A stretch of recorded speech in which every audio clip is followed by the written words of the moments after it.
Our Torah portion this week is bo, which literally means come.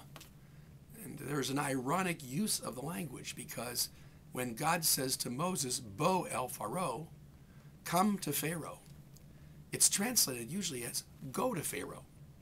There is a great theology in this ironic use of the word bo. The rabbis tell us that when God says go to Pharaoh, what God means is go to Pharaoh and I will come with you. No matter what our theologies are, there's this kind of presence that we feel at various times of our lives. And that presence is sometimes identified as the divine spark that exists in every human being. But it's also a divine design that can be seen if we want to see it. This portion brings us to the last of the plagues. And these plagues are the ones in which Pharaoh's heart has been hardened by God. That's not how it started off. Pharaoh chose a certain path, and eventually it says, and then God hardened his heart.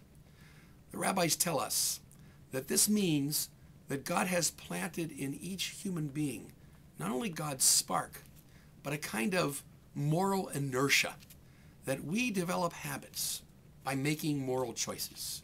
When we choose a certain way, it becomes a little bit easier to choose that way the next time. Easier still the time after that. This goes for both choices of good or evil. When we make a choice to do the right thing, doing the right thing becomes our natural habit, and we don't even have to think about it.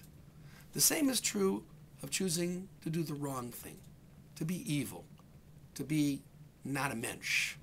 And when we choose that way and get away with it, the next time it becomes easier and easier until finally we're on a path of almost no return.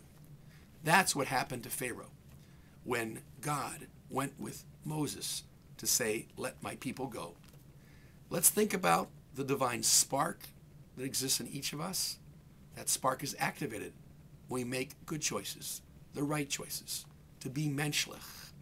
And let's think about moral inertia, which is as sure as anything else, a fact of philosophical life and something that can guide us in our lives as well.